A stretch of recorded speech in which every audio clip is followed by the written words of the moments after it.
Good morning, ladies and gentlemen. First and foremost, apologies for the delay, but we are going to begin now. I would request all our speakers and panelists to switch on their cameras, and then we begin. Mrs. Philippa and Dr. Barbara, please switch on your cameras so that we can begin. So once again, thank you for joining us and welcome to this virtual meeting. My name is Collins Mwesigwa. I'm a data communications engineer working with the Uganda National Council for Science and Technology as the head of IT. And I'll be your moderator today.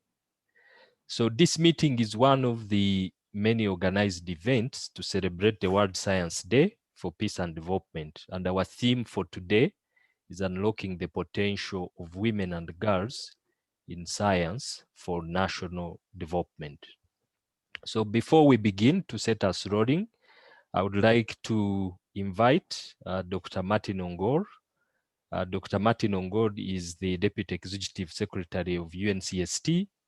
He holds a PhD in applied bioscience, and to his name, he has over 40 publications in the same field and 2 patents.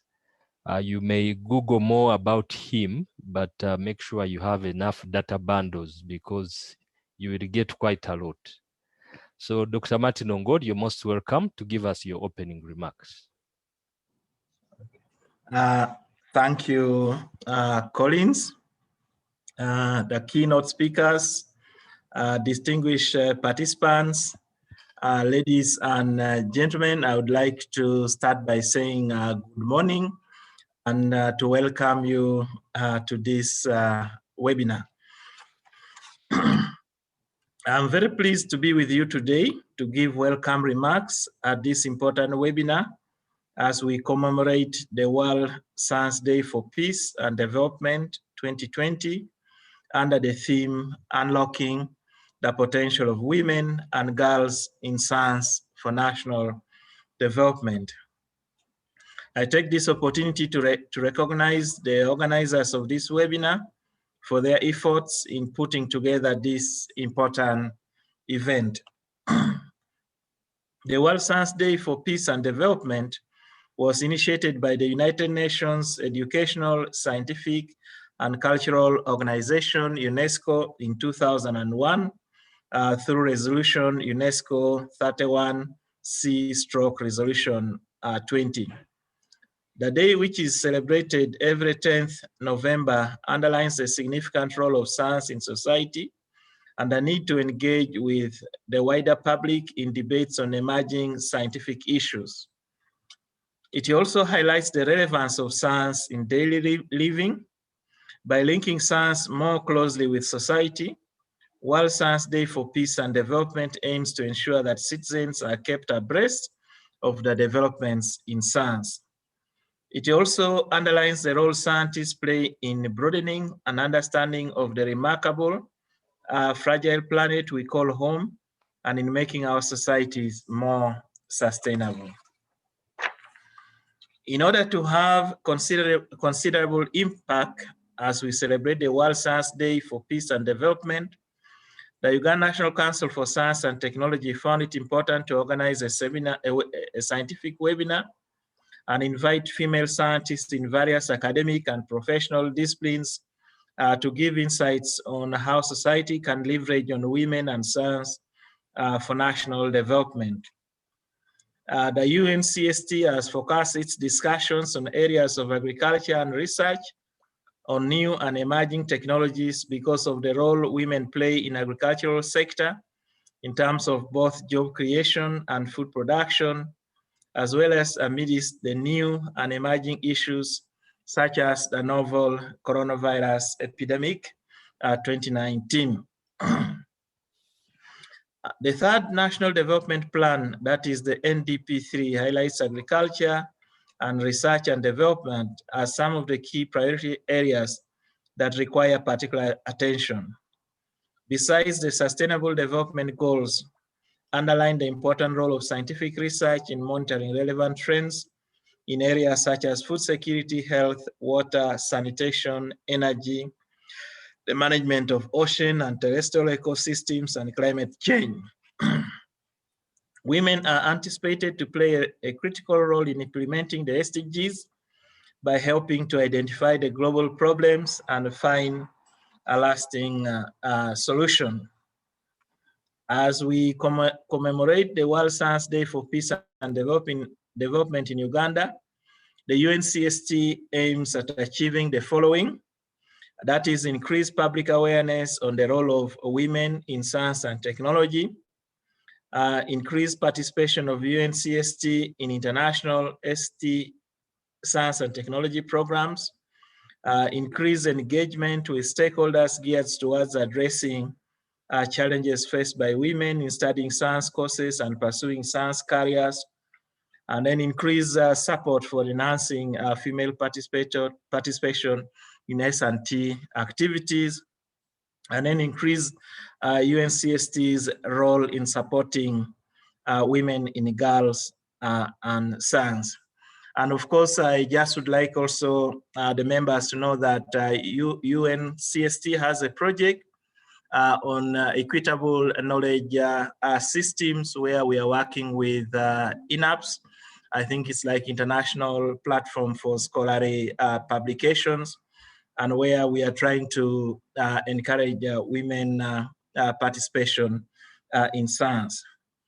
And I would add by saying that UNCST remains committed to working with you to advance science and technology as we strive to achieve Vision 2040, a transform Ugandan society from a peasant to a modern and prosperous country within 30 years.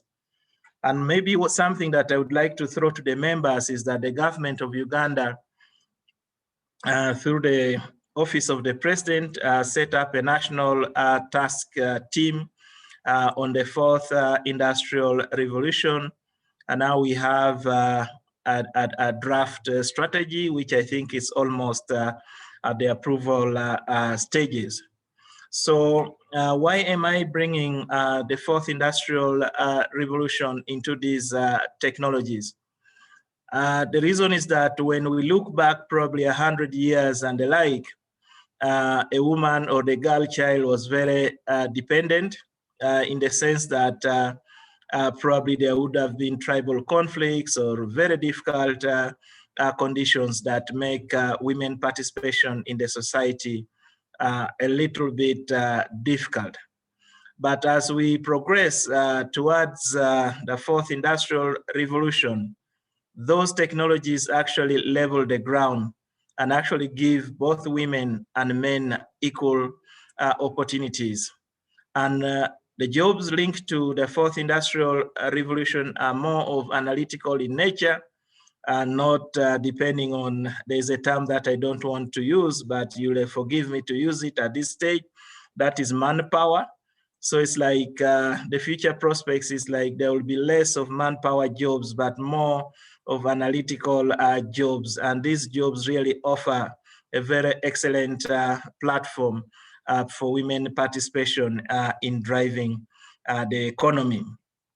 And then I think one thing like me as a leader in one of the science and technology institutions is like, how do we really support women along the career path? I attend a lot of sessions, but then you still find out that men are very dominant in science and technology fields, and we need to really make sure that we get more women in the board. We need to have more women CEOs. We need to have more women as chief technical officers, and the list probably is higher and higher. And like in agriculture, we know that a good percentage of agriculture is actually driven by women. But the issue is that when it comes to the higher ends of the agricultural value chain, you find out that men tend to be more dominant. And actually that's where the incomes are also higher. And actually that's where also like women's engagement is more likely to be transformational. A few years ago, I visited Namibia, and it's a country like of around 2 or 3 million people. And actually, it's quite a very good society. And then I listened to one of the presentations where the battlegrounds had shifted. In this case, the challenge was really more of really how to keep boys and male in school, because actually the women were staying longer in school, and then they were actually doing better. So this is some of the indications that if we make our environment very gender sensitive, very enabling for women, I think that would really be very encouraging. And maybe last but not least, I would like to say that I'm a very strong supporter of women participation in science and technology. I have a daughter who is doing mechanical engineering at Makerere University. So I'm not just talking, but I'm also actually walking the talk. I remember she used to tell me that this job for men and the like, so I had to really use a lot of examples and scenarios to convince her to actually take that course. And actually now she's much more happier and convinced that really that's something that can support her in future. So really, I'm hoping for a very vibrant discussion during this webinar. And please, if there is any feedback that you'd like UNCST to take on, please let us know. And even in future, we are very open. You can just knock on our doors, and then we can drive the agenda forward. I therefore take this opportunity to welcome you to this webinar and also wish you very fruitful presentations, discussions, and deliberations during this important event. I can say I thank you for God and my country. Over to you, Collins. Thank you very much, Dr. Ngor, for those good remarks. So let me light the candles and get us ready for today's main menu or main course. As I was preparing for this, I came about an article that gave me a bit of a story that I thought I should share with all of us. So here it goes. We all have heard about Albert Einstein, who is regarded as one of the greatest scientists to walk the earth.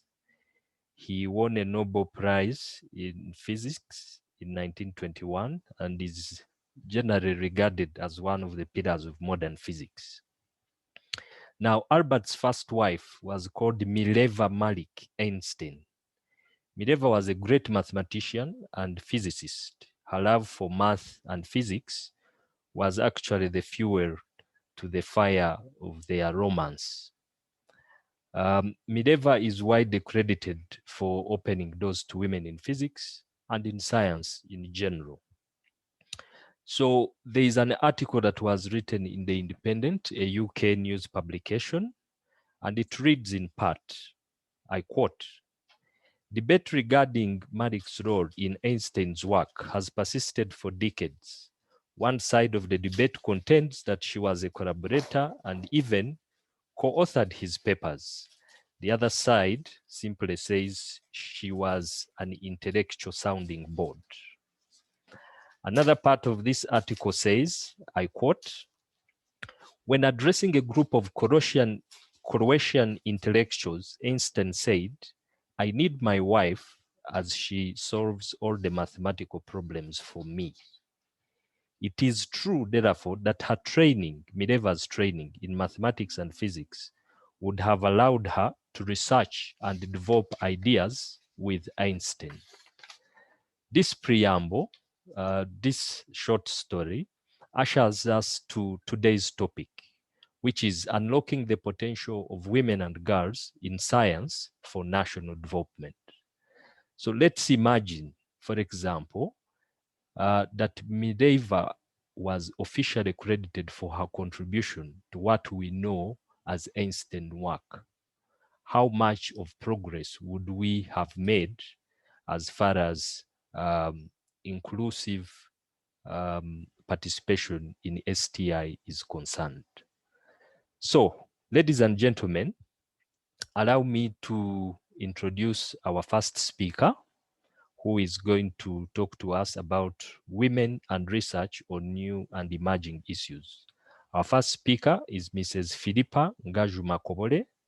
She's the head of Department of Instrumentation at the Uganda Industrial Research Institute. She has a Bachelor's of Science in Electrical Engineering from the University of Alberta in Canada.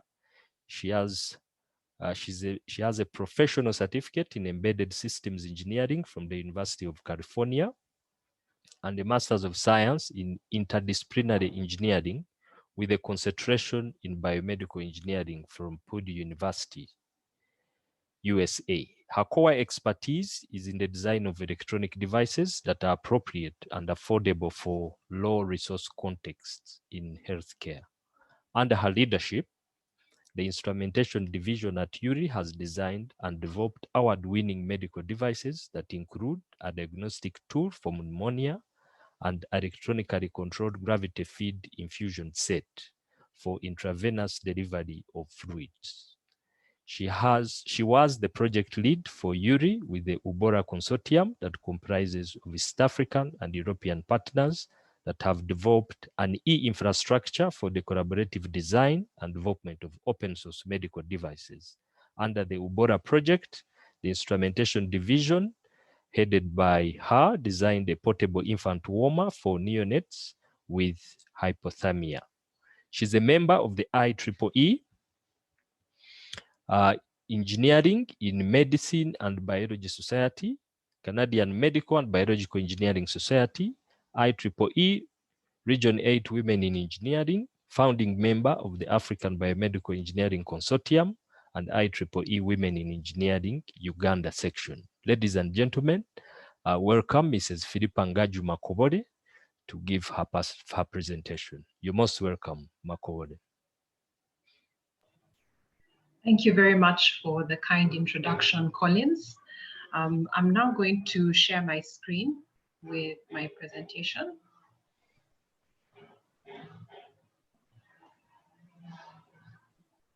Okay. So my talk today is going to be on the need for women to embrace technology as an enabler. So my presentation outline is as follows.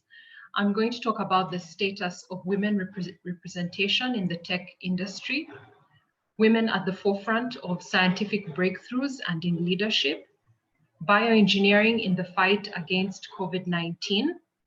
I'm also going to discuss some of the efforts that are being made at Uganda Industrial Research Institute in terms of medical devices and also the application of some of these devices in the fight against COVID-19. And also just make some recommendations on how we can champion women leaders in the tech industry. So in terms of the status of women representation in the tech industry, as you all know, we are underrepresented. There's overall a lack of women in leadership roles when we look at artificial intelligence and robotics. And this obviously perpetuates a bias against women.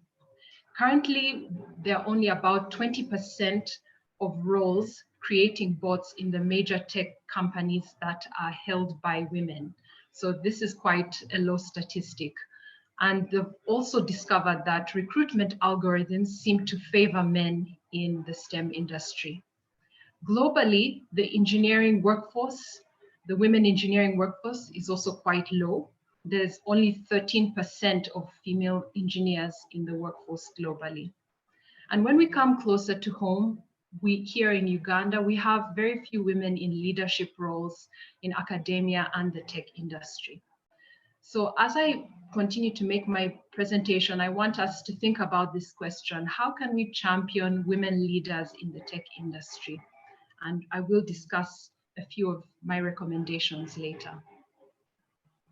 So in terms of women at the forefront of scientific breakthroughs and leadership, we do have some representation as much as it's underrepresented. I think all of you are well aware that the 2020 Nobel Prize in Chemistry went to two women scientists, Emmanuelle Charpentier and Jennifer Doudna. And this was for the development of a unique genome editing method called CRISPR-Cas9. Actually, it's one of the principles that is being used to develop some of the COVID-19 diagnostics. But this has greatly simplified some of the genome editing transcription methods. Also, the 2020 Nobel Prize in Physics went to Andrea Ghez, who's also a woman, and this was for the discovery of a supermassive compact object at the center of our galaxy. Coming closer to home, we also have some women in senior leadership positions. The Dean of CEDAT at Makerere University, Dr. Dorothy Okello, is a pioneer. She was also one of the first female presidents for the Uganda Institute of Professional Engineers. So she has been a trailblazer in leading women in STEM. We also have our executive director at Uganda Communications Commission, Irene Kagwa Sewamkambo, who's also an engineer. In terms of the fight against COVID-19, I'm going to focus more on bioengineering and the applications in that area just because of my expertise. There have been several rapid COVID-19 diagnostic tests that have been developed, including one which is being developed within Uganda. All of you are very familiar with the real-time reverse transcription polymerase chain reaction tests. This is the gold standard for testing for COVID-19. So that has been developed. There have also been new point of care nucleic acid tests that have been developed, isothermal amplification methods. And as I had mentioned earlier, the CRISPR diagnostics has been developed for COVID-19. So the CRISPR has associated proteins such as dCas9, Cas12, and Cas13, and these are used in combination with guide RNAs for specific target detection, so detection of the specific target analyte to detect COVID. There's also been antigen detection and antibody-based diagnostic devices that have been developed, as well as several rapid diagnostic tests. So just to look at this small graph at the bottom, it shows the ratio of lab-based tests to near point of care or point of care tests based on the type of technology. So you see for molecular technology, we have a larger proportion of lab-based tests as opposed to immunoassay technology, which has more or less a bit more in terms of the near point of care testing. And in terms of the vaccine candidates, there are a couple that are in phase 2 clinical trials. And of recent, Pfizer has announced quite promising results with about 90% efficacy for their vaccine candidate. So there's quite a bit of hope that by 2021, there will possibly be a tentative vaccine for COVID-19. So in terms of the efforts that Uganda Industrial Research Institute is working on to support and improve our healthcare system, we've been involved heavily in medical device development. And I've just picked 4 of our devices that we've been working on. The first one here is a diagnostic tool for pneumonia. So it's actually measuring, it's combining pulse oximetry with respiratory rate. So the pulse oximetry, we're looking at oxygen saturation. We're also measuring the heart rate as well as the respiratory rate, all in one device. It's still under development. The next one is the electronically controlled gravity feed infusion set, which is an automated infusion controller, which regulates the delivery of intravenous fluids and medication. We're hoping to further improve on that design so that we can actually also regulate viscous fluids such as blood. We've also developed a biosensor for aflatoxin. So it's an electrochemical sensor that detects aflatoxin in grain. And then we've also developed an infant warmer. So the electronically controlled gravity feed infusions that we've abbreviated it to ECGF has applications in the treatment of COVID-19 patients. So most of the patients who are suffering from COVID-19 who are in ICUs sometimes require the maintenance of continuous critical short half-life infusions, such as noradrenaline, which is used for the stabilization of blood pressure, or glyceryl trinitrate, which is used in the proper functioning of the heart. And these are quite critical infusions that require very careful monitoring and regulation to ensure that there's no deviation between the actual flow rate that's required and what is actually being delivered.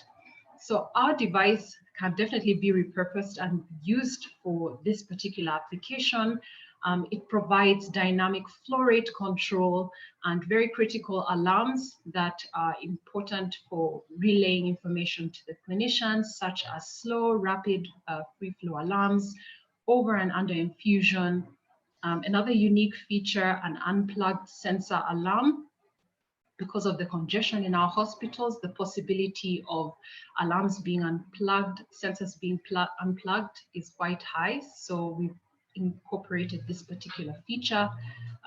Also in terms of occlusion and bubble detection, we have also implemented a very simple to use user interface, and the entire device is powered with a hybrid solar and AC mains charging bed. And we anticipate the production cost to be hopefully between 100 to 150 US dollars. So the status of this device, it's actually been clinically tested in adults with infectious diseases. We had infusates such as amphotericin B, which is quite toxic, and the device was able to perform quite well, especially considering that particular medication is infused over quite a long period of time, about 4 hours or so. We've also tested the device in the pediatric population, and we mostly treated children who were suffering from malaria, and also those who needed replenishment fluids, resuscitation fluids, especially after they had gotten blood transfusions. So our device has actually been able to perform within plus or minus 7%. So that's the deviation between the actual flow rate and the flow rate that was desired. That was for the adult study, and for the children, it was within 10% of an error margin. And the error margin was a bit higher with children because the therapies were significantly shorter. So I just wanted us to discuss how we can champion women leaders in the tech industry. The first recommendation is the conscious hiring decisions so that we can revitalize women in the organization. So this boils down to the human resource department and the strategy of several organizations. So a very concerted effort for them to ensure that there are specific quotas for women so that they can be well represented in certain areas. Reskilling programs is also very important. This is also for the purpose of proactively targeting other job roles that would have a big impact on women so that they can also maintain their employability and contribute to the economy. So that would also be an added asset. Ensuring a conducive work environment that caters for women.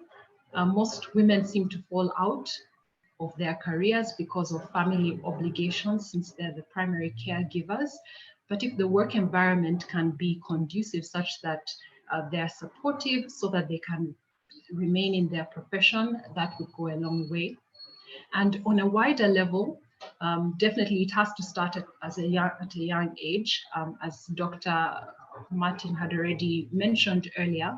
So we need to attract young women towards careers in emerging technology disciplines. And it's great that there are already efforts on the ground here in Uganda. So we have Girls for Girls, which is ICT based, and it provides a network of mentors to young girls. And also the IEEE Women in Engineering for the Uganda section has started some activities to encourage girls to pursue STEM careers. The network of support for women from diverse backgrounds to connect with experts in the field so that they are able to participate and also interact with people who would actively influence the future of the digital world. So that is definitely an added asset. So just 3 takeaway messages as I conclude. There's definitely a need for better representation of women in tech leadership positions.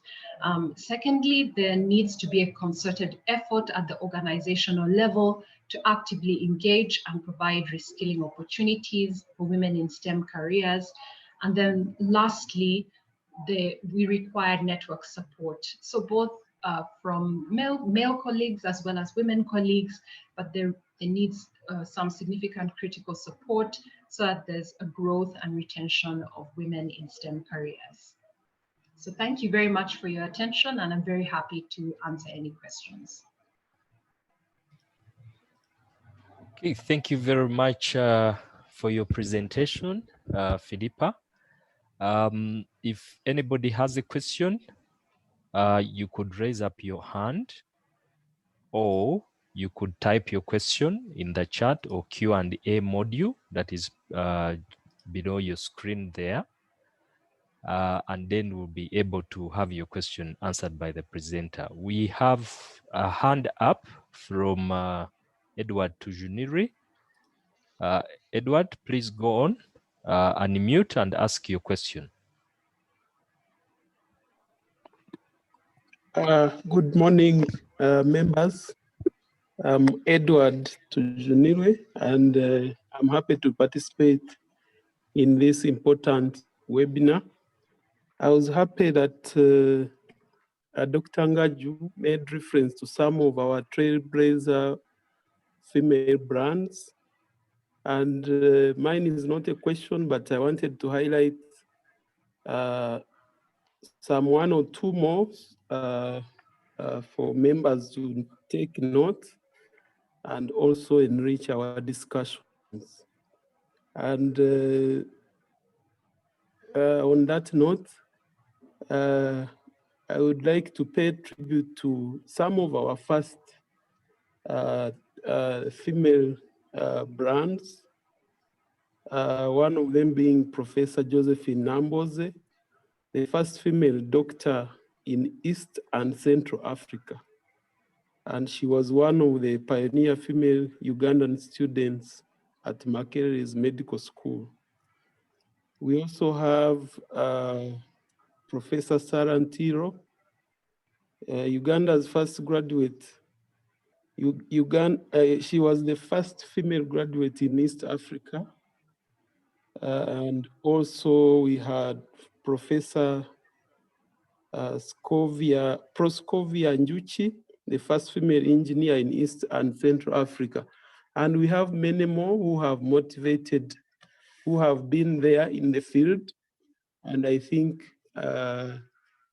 what we need to do is to bring them out. Some have retired, some have passed on, but their work is still around. It can motivate many young girls and women to pursue science careers and also motivate more for the prosperity of our country. Thank you so much. Okay, thank you very much, Edward, for that insight. Philippa, do you want to add a comment to that, or should I read the next question? I think you can read the next question. All right. So the next question says, it's clear that women representation in STEM is wanting. As a woman in STEM that has made quite great contribution in the field, did you find yourself having challenges with a need to constantly prove yourself? Or is this a motivation? Over to you, Philippa. So thank you for the question, Eliza. Yes, that's quite a tough question because it has been very challenging. I know I haven't really talked about the challenges, but they have been there. I think the biggest one was skepticism every time I tried to propose new projects that appeared risky, there appeared to be a lot of skepticism, maybe initial resistance. So I think that was a bit of a challenge. And also trying to find, what can I say, proper mentorship without, the mentors having some form of a bias. I think that was initially a problem, but it eventually improved. So I think if you're very passionate about what you do, you should try to blind yourself from your gender.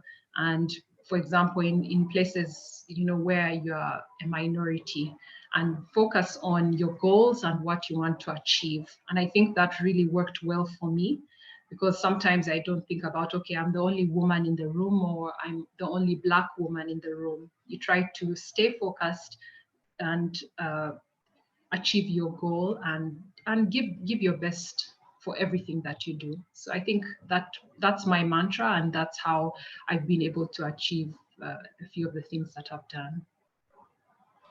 Wow. Thank you, Philippa. There's another one here. It says, great presentation, Philippa. You always make the technology world seem too easygoing. Go, girl. The question is, what's your daily motivation? Was technology or engineering always your thing? Philippa? Yes, I think it also has a lot to do with your upbringing. So parents definitely play a very key role in shaping a child and allowing them to pursue their dreams or whatever they would like to do. As a young child, I was quite creative, and I used to tinker a lot with a lot of things.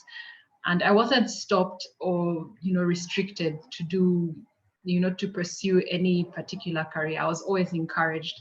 And I would say my father was also very, very instrumental in nurturing us. He personally would tutor, myself in physics, in mathematics, and I think that makes a big statement. You give a child confidence and they're able to pursue that later. So I think this goes out to all the parents. Just make sure you're always encouraging your children in everything that they do, and especially the girls, try and get them into STEM careers.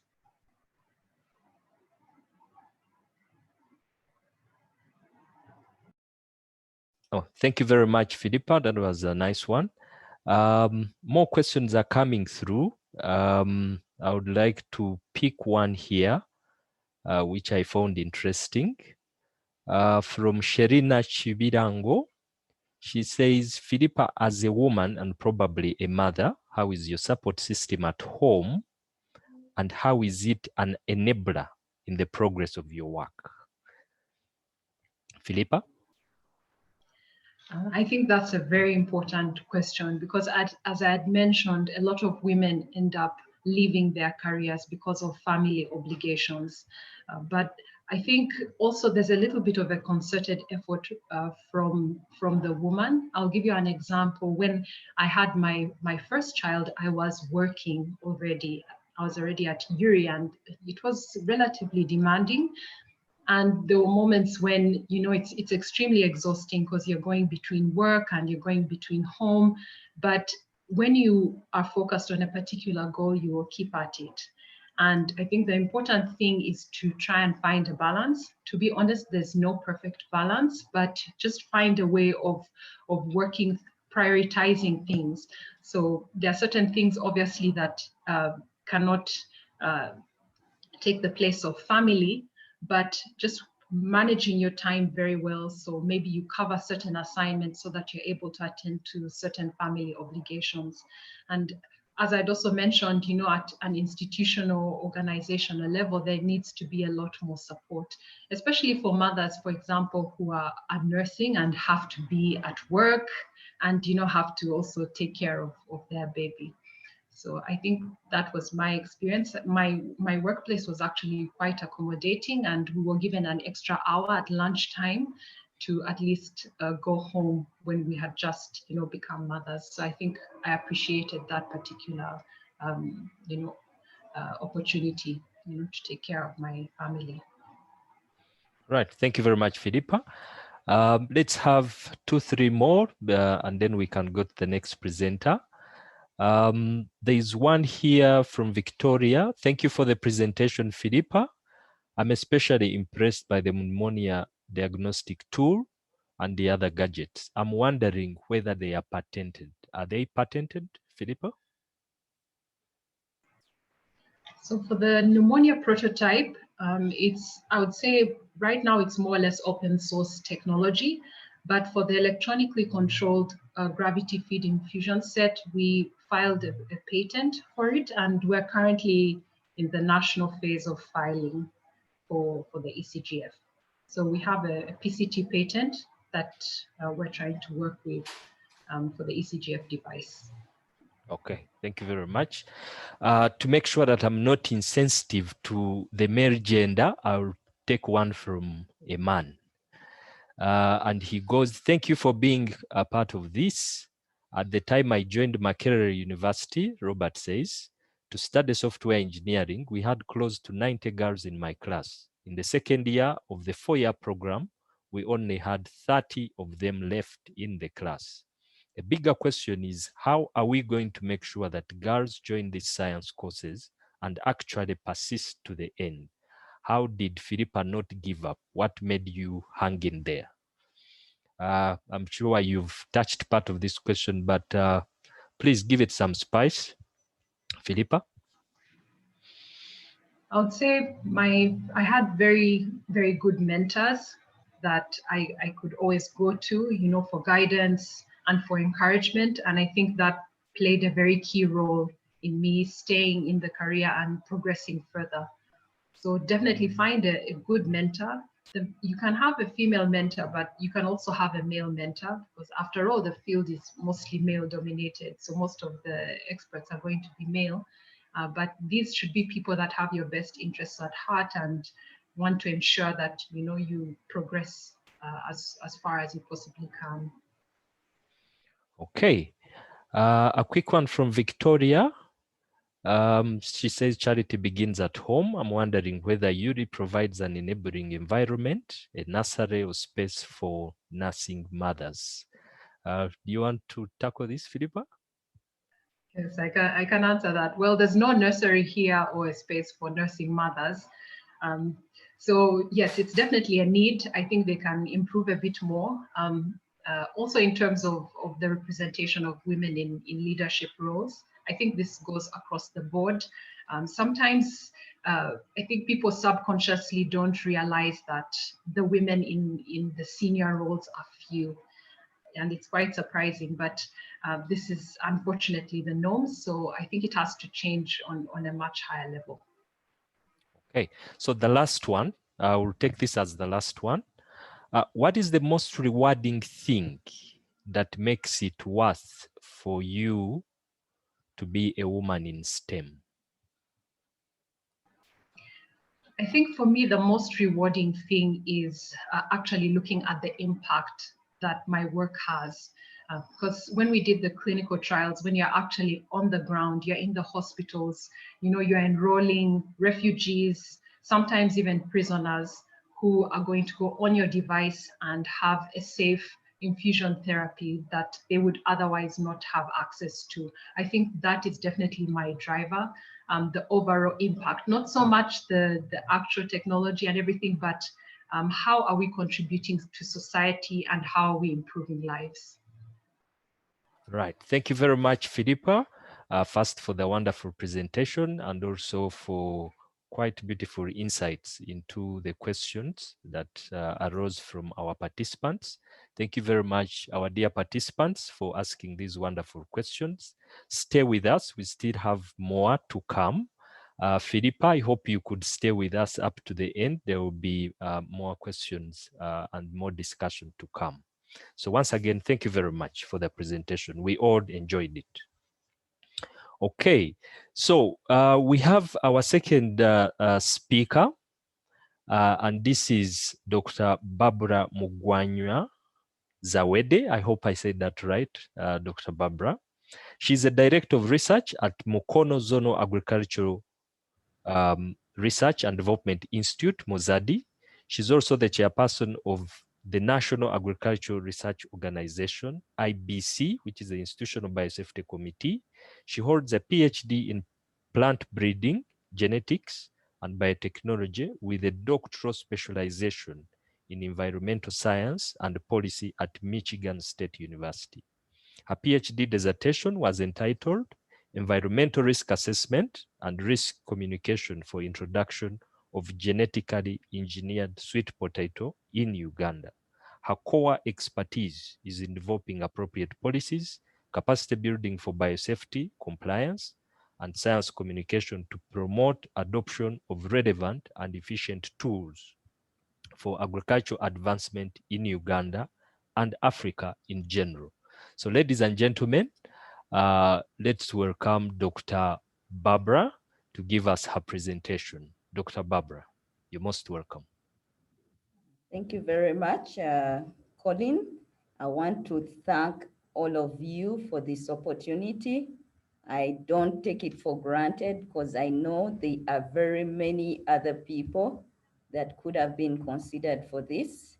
So I thank you that you chose me, and I thank all those who have decided to join us and participate in this webinar. As highlighted, my name is Barbara Mugwanya Zawede, and I work with NARO. I'm the director of Mukono Zadi. So my presentation is going to take a different angle from Philippa's presentation.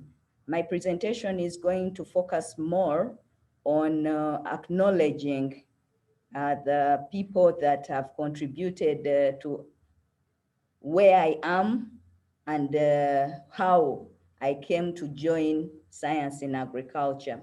But before I do that, I'm going to start by sharing about NARO, because that is my institution.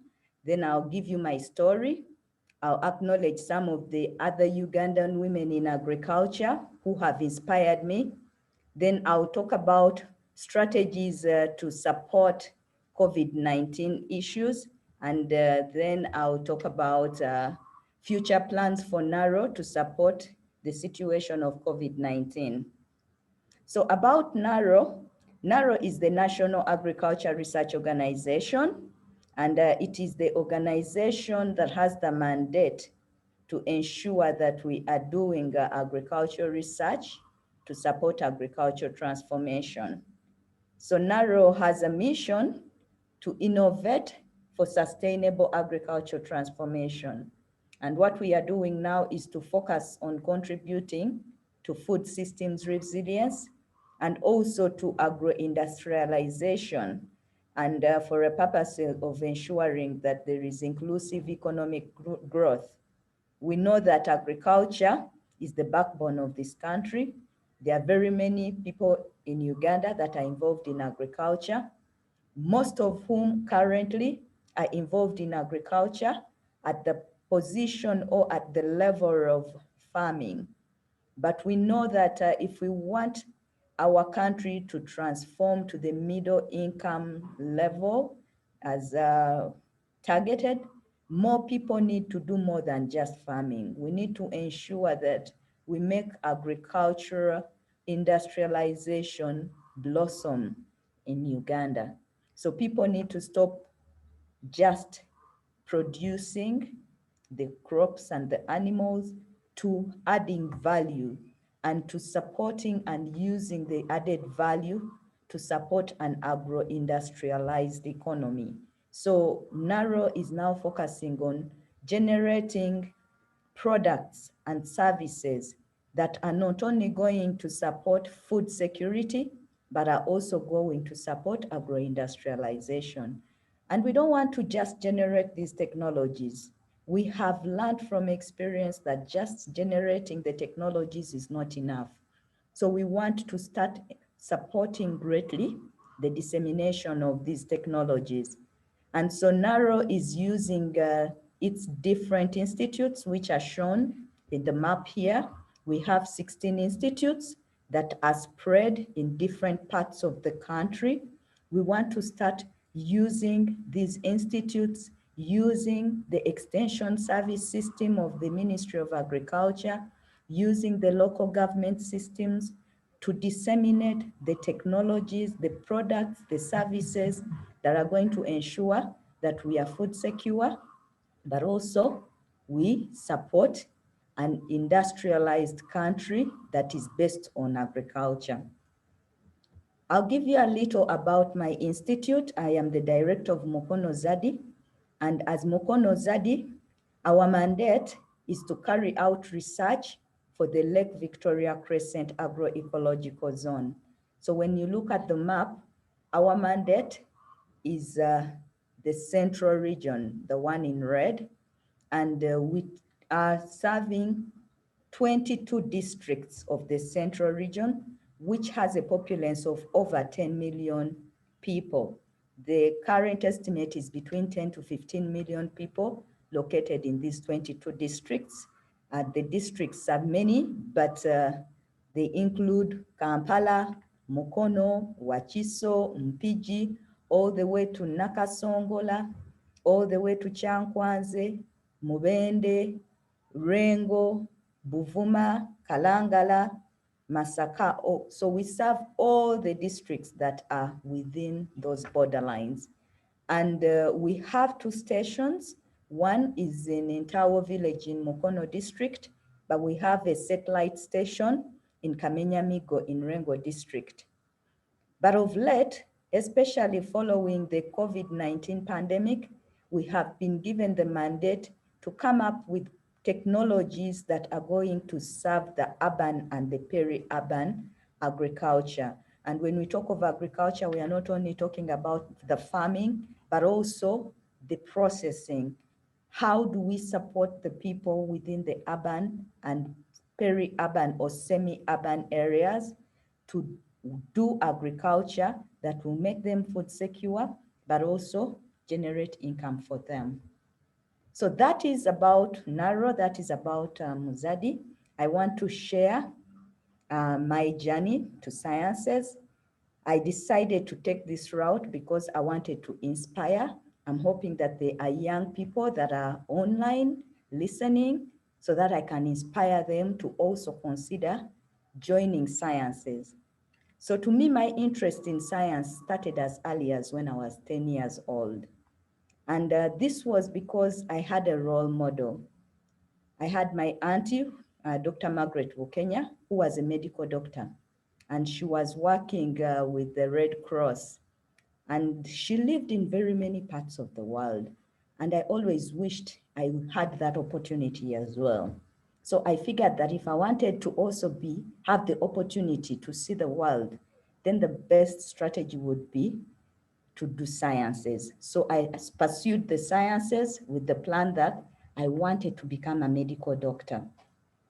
However, as we all know, things normally don't happen as you plan. So when I got to the university, I was not able to get into the medical field. I enrolled in agriculture. And at that stage, I decided to select a second mentor or role model. So I selected Dr. Teresa Sengova. Dr. Teresa Sengova by then was the director of one of the NARO institutes, the one in Namlonge. And she was a director there, interestingly, during the period when I started at the university, because I joined the university in '94, and almost immediately she became the director in the institute. So I decided to look at her as my role model. And Dr. Teresa Sengova, from being the director, she became the Deputy Director General of NARO. Then thereafter, she became a member of the NARO Governing Council, a board chair, and now she's the board chair of the Uganda National Council for Science and Technology. So to me, I still consider her my role model, and I always go to her to get advice on how to move forward, not only in agriculture, but also in leadership. She's actually the one who advised me. I did my master's in entomology. So I wanted to pursue again my PhD in entomology, and she told me, no, you have to go with the new trends. You need to do something in molecular biology or biotechnology. So I looked for the opportunity to train in that area, because she advised me to do that. And that has given me a lot of opportunity, not only to progress in my career, but also to mentor many young people. Because when you are in biosciences, as women, we are not very many. We are very few, and as a result, we have a big challenge to go out and advise and motivate young people to join science, but also bioscience, because again, very many cases, people don't think they can join agriculture. They think, no, I'm either going to do medicine, I'm going to do engineering, I'm going to do architecture. They never think of agriculture as an option.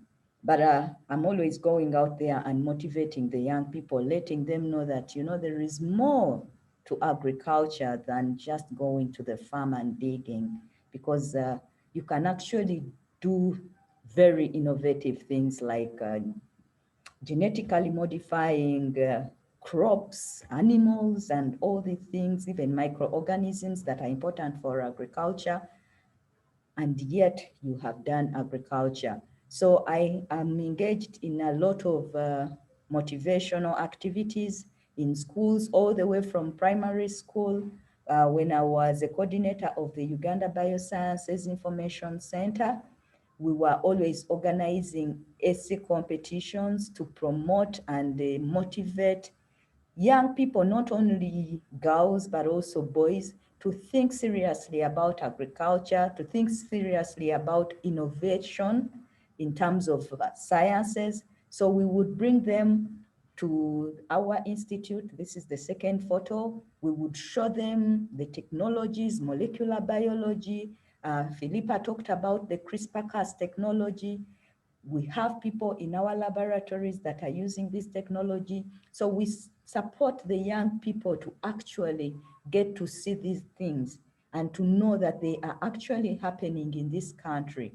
And I can assure you, these efforts have greatly changed very many lives. We have so many young people, girls and boys, who have been to our program and are now pursuing even PhD level training in biotechnology, biotechnology, not only for agriculture, but even for oil and gas, for nanotechnology and all the things. And as a mentor to me, I am very proud because it shows that I have helped many people to see their career path. And we even have those who have come in and they are not scientists. We had a lawyer who came in and she's now she completed her master's in intellectual property, and she's now supporting intellectual property protection for people who are innovating in science and technology. So to me, motivation of science, of women for science is very critical. In many cases, you find that people do not even know what it means to be in sciences. I would walk in a room and ask, how many of you would be interested in agriculture? And if you're lucky, you have two, and all of them are planning to do poultry. But when you explain to them all these different options that are available in agriculture, you leave the room with over 50, 60 people now seeing an opportunity, even a lawyer seeing something they can do, even an accountant or a person planning to do accounts or business administration, seeing what they can contribute. So we have motivated very many to even do agribusiness and are now supporting us in the agriculture world. But when I was studying and when I was working in agriculture, I had a number of other women that motivated me. And in my next slides, I want to acknowledge some of these women. I am not saying they are the only ones, but I want to say that they have motivated me and I want to acknowledge them. One of them is Honorable Victoria Sechitoleko, who is the former Minister for Agriculture. She was a representative of the sub-region, as a FAO sub-regional representative for Eastern and Southern Africa. She was based in Harare for some time. And then thereafter, she moved on to be a representative in China, Mongolia, and South America. And now we are very lucky because she's back home and she is now the chairperson of the governing board for the Uganda Agribusiness Alliance. Honorable Sekyi Toleko has been very, very instrumental in promoting science in Uganda for agriculture. She is one person who is always promoting, advocating for use of modern technologies to transform agriculture in Uganda. She's going to schools and supporting plans or activities to motivate young girls to do sciences and all that. And for that, I'm really grateful to her, and I'm always looking up at her because she's a really good model. I have my former Deputy Director General for Technology Promotion in NARO, Dr. Imelda Kashaija. She's a plant pathologist. She was a director at NARO Kachweka Nozadi, that is in Kabale. And from there, she was able to raise in ranks to become a director for quality assurance at NARO headquarters. And this year she retired from being a deputy director general in charge of technology promotion in NARO. She has worked hard and she has created a lot of impact. And we have a lot of things to learn from her and a lot of outputs to appreciate because of her. Then I have my friend, Dr. Claire Mukanku Simugisha. Claire is a plant breeder. To me, she motivated me to actually pursue a PhD because she got her PhD when she was 30 years. And that was a real motivation. So Claire has been a common bean breeder for SEAT. And now she is the global lead for common bean breeding for two international organizations that have recently merged, the Bioversity International and SEAT. So we have a Ugandan who is actually leading all the breeders that are working on common bean. We really have to be proud of her. Then I have another friend, Associate Professor Elizabeth Baliejusa Chizito. She's also a plant breeder, and she's currently the Dean of the Faculty of Science and Technology at the Uganda Christian University. Liz is working to generate vegetables, our indigenous vegetables. She's working on improving them to make them better so that they can compete on global markets.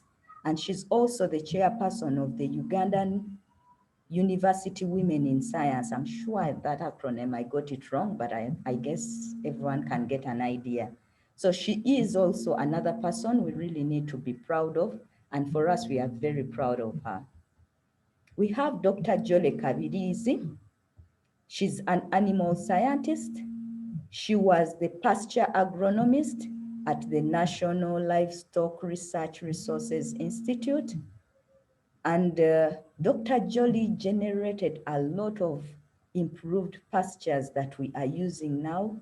She added value to pastures and made them in forms where farmers can now use them for longer than they used to use them. Things like creating bricks out of different pastures, and then you can store them and use them at any time. And she has also set up a farm called Chakua Farm in Seguku, where she is continuously promoting animal urban farming. But now she's also taking on other crop technologies, like the photo there is showing her when she's promoting hydroponics, growing vegetables using the hydroponics technology.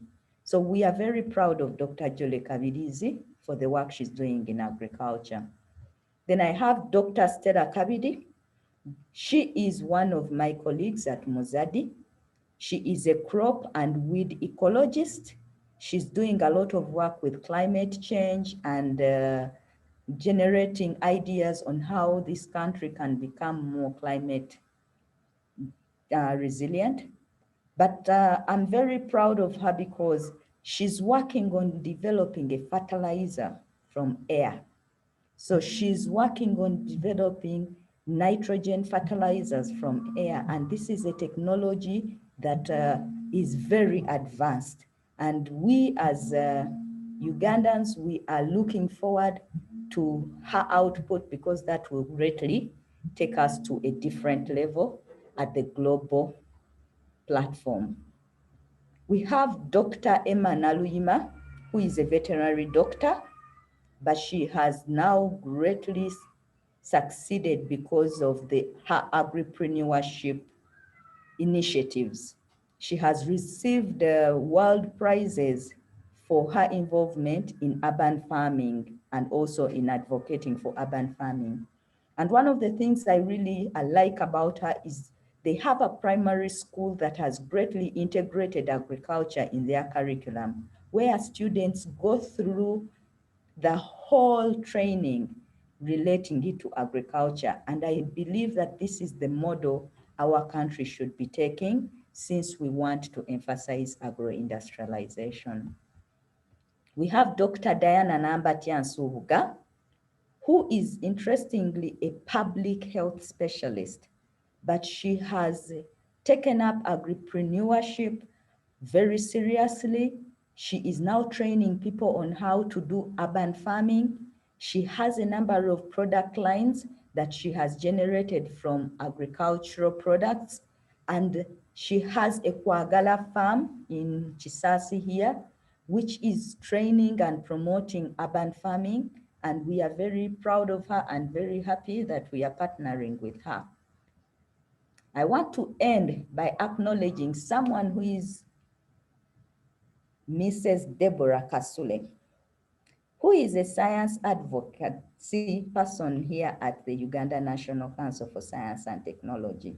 I met Deborah in 1994, and I have to say she inspired me in science communication. She did science, but she pursued the communication route. So she motivated me to also consider thinking about communication instead of just focusing on the science. Deborah is the senior science outreach officer here at UNCST, and she and her team have done a lot to empower women and girls in science, technology, and innovation. And that was a surprise for her. So what are the ongoing strategies that we are doing to support women during COVID-19? One of the things we have observed is that very many people suffered during COVID-19, especially in the urban and peri-urban areas.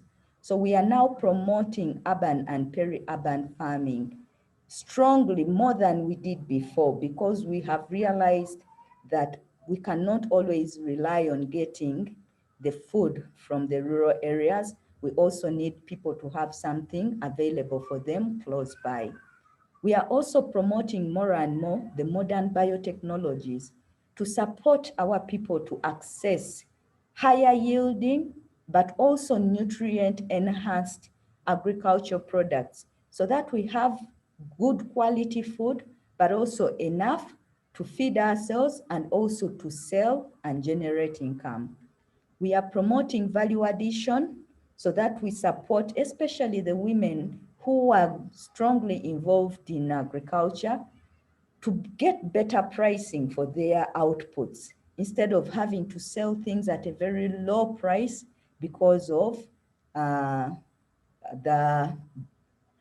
those periods when we get a lot at once. We are also now working on supporting to get storage facilities so that instead of farmers having to sell immediately, they can bring their products, store them, and thereafter they can be able to get better prices. We want to support them to access inputs. For example, we are now working on producing seed so that they can be able to access seed and good quality seed from us, especially in the different closer agroecological zones. So we are working with the different ZADIs to produce seed that farmers can access.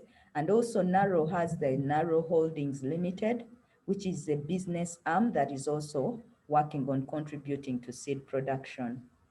We are also supporting them to access markets through what we call the multi-stakeholder innovation platforms, where we bring the farmers together with the finance people, together with the buyers, the processors, and all, so that they sit together and they plan together the seasons. And as a result, once the products are ready, the market is already ready with a predetermined price. And we believe this will greatly improve the pricing that the farmers are going to be getting.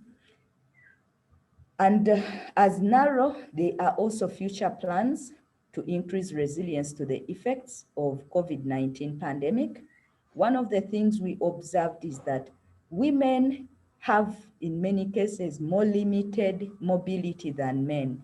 Because they are looking after families and all, they cannot go away for longer periods. They are normally close to home. So we are planning now to set up community or village-based agri-supermarkets to coordinate inputs so that they can access the inputs, but also to coordinate their products and make sure that they are getting good prices. We also want to devise innovative bridges to connect research through farm services centers to the communities and to the industries. We are now working on developing very customized information materials to provide after-sales services. That is, once someone accesses our technology, we want them to be able to access information easily, to let them know how to effectively use the products and how to access the markets that may be available to them.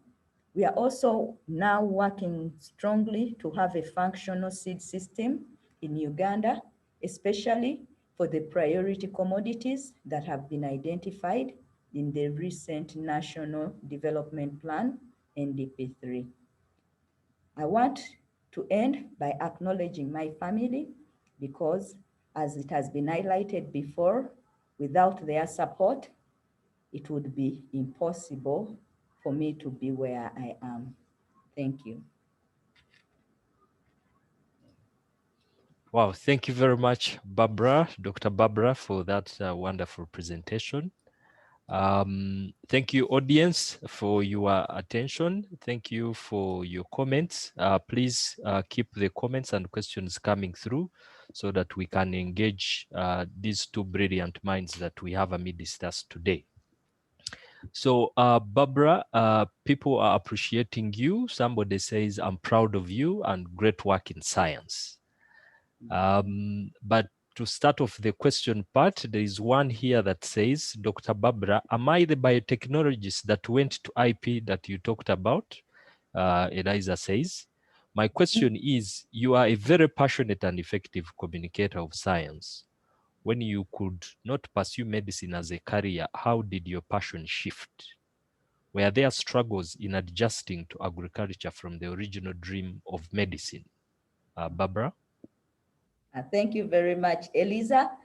Eliza, okay, I'll say you're one of them, but I was mentioning another one. She's called Gladys, and she was from the Uganda Christian University. She joined our program when she was in her second year of law, and she participated, and thereafter she moved on to get where she is.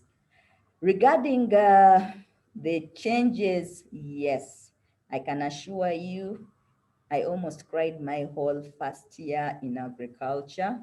And that is one of the things I'm always telling students, please, once your situation changes, get over it as quickly as possible and move on. Because I believe if I had not cried my first year in university, I would have performed much better than I did, because I lost that year because I was sad about where I was. But so I want to encourage people that when you are where you are, look at the best in it and figure out how to still achieve what you wanted in your situation. Because I wanted to be a doctor. I'm now a doctor, but I didn't have to do medicine. So always quickly readjust and see the best of how to move forward. Thank you very much, Dr. Barbara. That was quite insightful and also a dose of grit. The next question comes from a person that registered as Galaxy J4 Plus. What is your advice to a young graduate with 2 years work experience who would like to switch career to science from accounts? My advice to the graduates in accounts who want to switch to science, that's an interesting one. My opinion to him would be, unless you really do not like the accounts, but if you are successful in accounts, I would advise that you find a way of integrating your accounts experience to support science. That would be my advice. Okay, thank you very much. I'm sure this must be one of our UNCST account staff. Okay, so the next one comes from Jen Kugonza. This is a very inspirational presentation. Do we already have a community of practice for women in science? That's a question. There is need to open up and have a vibrant mentorship program for women and girls. The first part of the question, and maybe you could add the comment to the other part. Over to you, Barbara.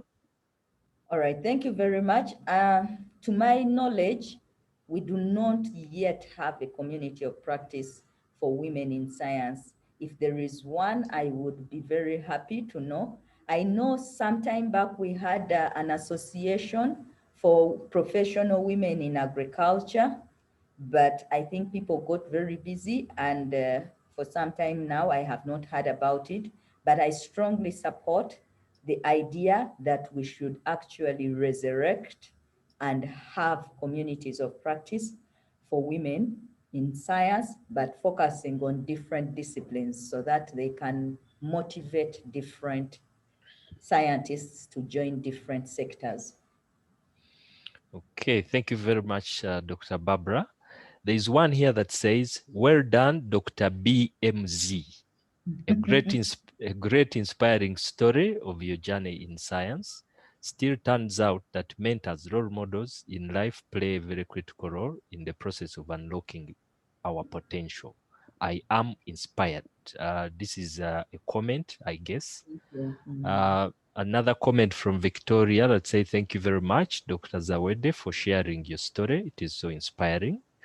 Sherina says, thank you very much, Dr. Barbara, for an insightful presentation. I had the opportunity to do agriculture in A-level, but I found it a very wide and difficult subject to undertake. How would you advise the young ones coming up? Over to you, Barbara. Thank you very much. One of the things you may have noted when I was acknowledging my family is I have girls, but one of my girls I have actually motivated to join agriculture. Similar to what, I'm sorry, who asked the question? The question was asked by Sherina. Similar to Sherina, I too dropped agriculture in my S2. And I was shocked when I had to do it at university. So my advice to the young ones, since agriculture is still and will for a long time be considered a backbone of this nation, I would motivate you and advise you to take the subject. Yes, it is wide, it is complicated, but it's very applicable. And in many cases, when you make an effort to apply it, it becomes easier when it comes to doing the exams. So I'm always motivating my daughters to apply it so that they can appreciate it.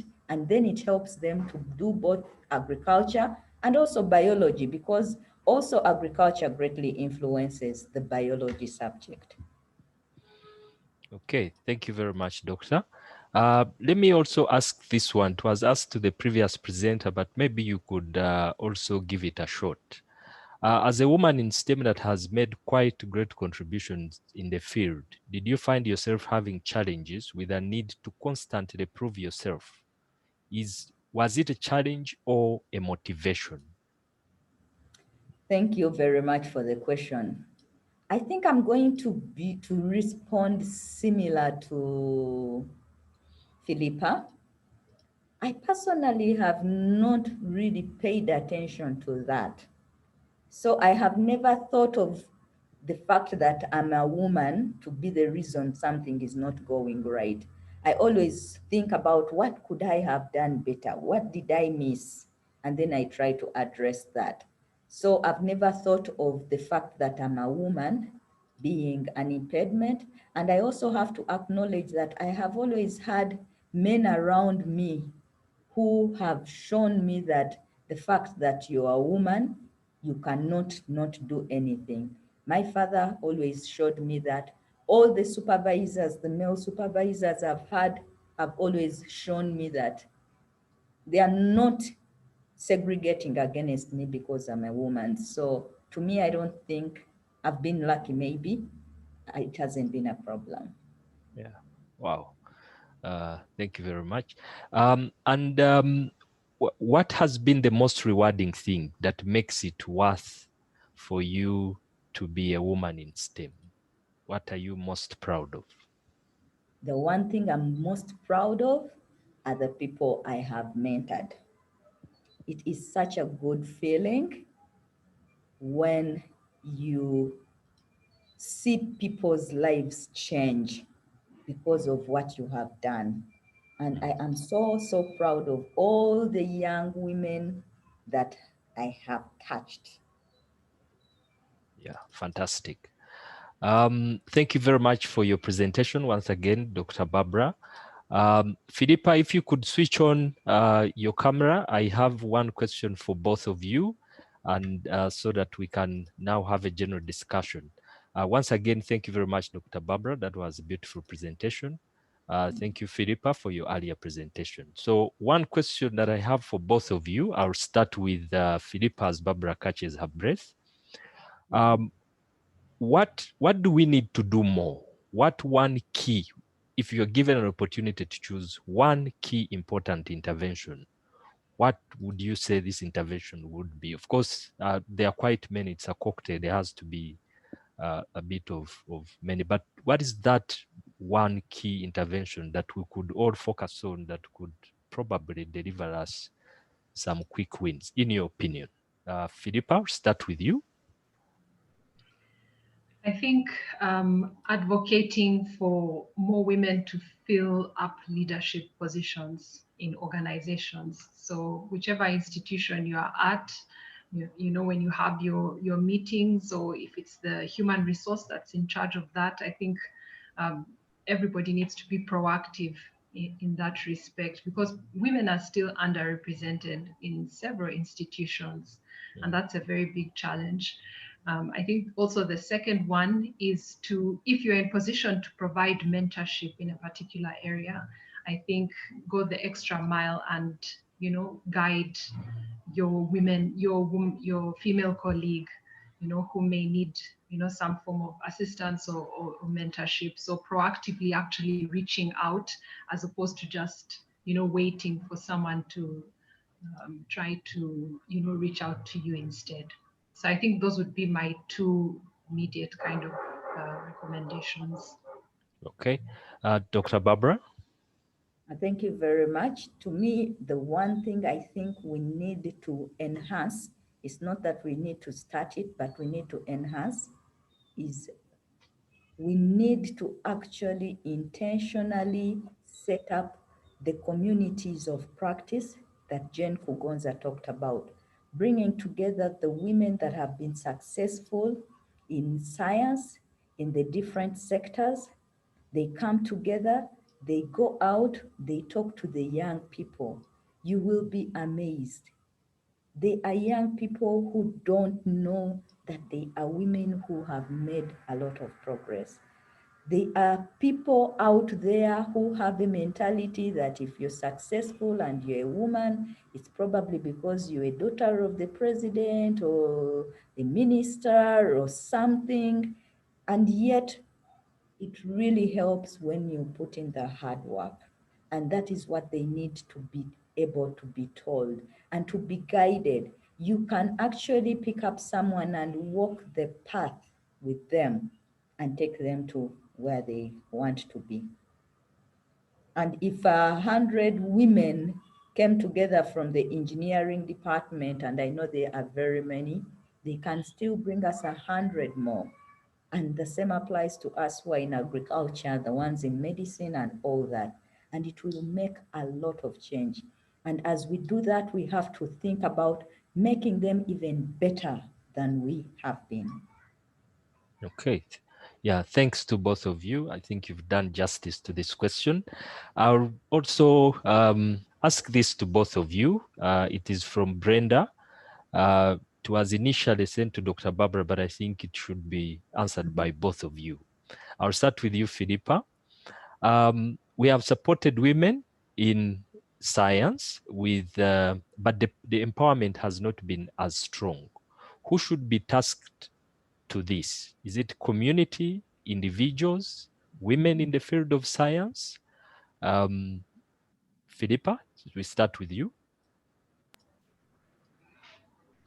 I think possibly the best way, I think Dr. Barbara has already explained, it's really important for us to have a community of women in STEM, and it can be discipline specific, because I know she has an amazing supportive group for women in agriculture. In engineering, women in engineering, we also have a group that is supporting women, although it is still in its infant stages. It needs a lot of nurturing.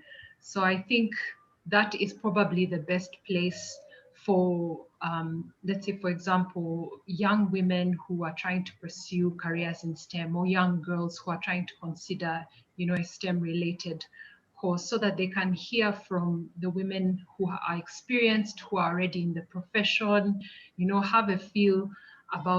have a feel of what it entails, and hear inspirational stories, so that they can be empowered to make such decisions. So I think that would be the best place to start. Thank you. Dr. Barbara? To me, my idea would be, I support Philippa's submission, but I acknowledge the fact that most of us are very, very busy. So we need a coordinating point. And my understanding is that the Uganda National Council for Science and Technology has a mandate to promote science and technology.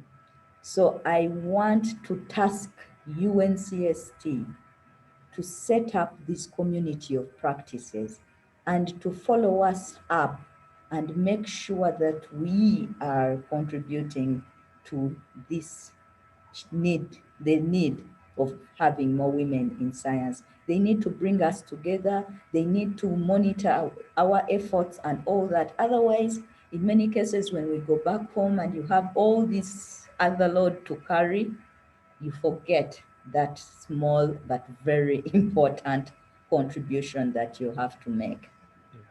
All right. Thank you very much to both of you. This is the last one that is coming from Robert Kitutu. It's for you, Dr. Zawede. It says, what is your comment on this quote? I'll read the quote. Some of the technologies used in modern agriculture have interfered with the natural growth of food crops. The chemicals used have created more harm than good to the human race that consume the products. Your comment? And my comment would be, yes, it is probably true that some of the modern technologies that we are using are affecting the natural systems, but this has been brought up by the fact that we have a lot of emerging challenges that need the use of these modern technologies. But also we need to appreciate the fact that these modern technologies, before they are released, they are tested and regulatory systems approve them because they are acceptable. But what happens is that when they go into the communities, they are normally misused. A case in point are the chemicals that farmers are now using to maintain the shelf life of tomatoes.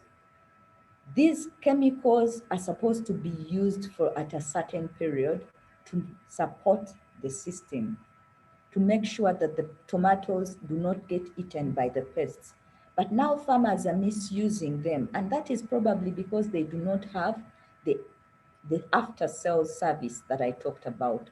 So for me, I would say that the challenge here is the communication, the outreach that goes with the technologies.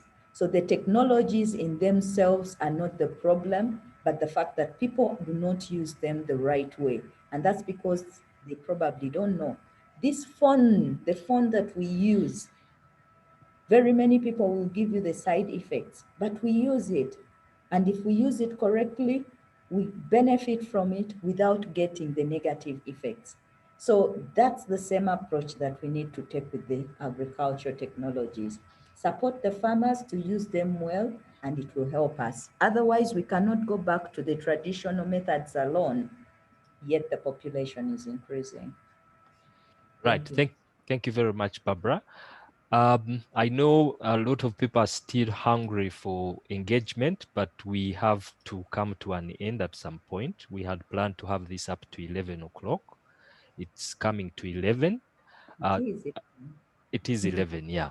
So as we close, I would like to give an opportunity to our speakers to give a parting shot, just a sentence in 30 seconds, to our participants. And also to give Dr. Ongol an opportunity to also give a parting shot. Dr. Ongol, are you still online? Yes, it is. Dr. Ongol, yeah. Yes, I'm still online. Would you like to start? Okay, yeah, let me start because I know that Barbara and Philippa probably could have more stronger closing shots. But I think what I really like which is coming out of the discussion is the community of practice. That is a community that brings women who are actively engaging in science, and probably that could act as a very excellent mentoring platform. So I think Uganda National Council for Science and Technology, we are working on the Uganda Gender Alliance platform. We have a small project there, and we think that it could be strengthened further to a nationwide community of practice. Otherwise, thank you, Dr. Barbara Zawede and Philippa from URI for the very inspirational presentations and insights that we have got through the discussions, and probably I hope that in the near future we shall continue with this engagement. Thank you, and over to Collins. Thank you very much, Dr. Ongol. Philippa, your parting shot. Firstly, I'd just like to thank UNCST for inviting me as a panelist. It has been a pleasure and an honor to interact and engage on this particular day as we commemorate World Science Day. I think just to wrap up, my entire talk, I think there's definitely a need to engage women and to, most importantly, retain them in the profession, because we do acknowledge that along the way, a lot of girls are dropping out of STEM-related courses, and also we have women struggling to maintain and grow their careers. So I think this is a very important issue. It's definitely important that we need to work on this. And I'm very happy to contribute to any future discussions, and also to provide mentorship for those who are interested in engineering, specifically biomedical engineering related careers. Thank you very much. Thank you, Philippa. Dr. Barbara? Thank you very much. I thank you very much for this opportunity. Again, like I highlighted at the beginning, I know there are very many that could be considered, so thank you for inviting me. My parting word is I look forward to UNCST setting up the communities of practice for the different sectors as the coordinators. And we are ready, and I'll bring very many who are ready to contribute to these communities of practice in order to motivate more to join the sciences more to join and to be mentored into leadership in science. Thank you. Thank you very much. It is very clear from our engagement today that we need to focus more on this topic, because we know that more than half of Uganda's population are female, and the alternative to unlocking the potential of women and girls in science for national development is an admission to operating at less than half of our capacity as a human resource of this nation. So, and we know this cannot really deliver us to a science and technology-led society. So I want to thank our wonderful speakers for the insights into this matter. Thank you, Philippa. Thank you, Dr. Barbara. Thanks to the UNCST management and the organizing team for this event. To everyone who attended this webinar, thank you very much. We appreciate you. My parting shot is COVID-19 is real. Please stay safe from this pandemic. So goodbye. Please live at leisure.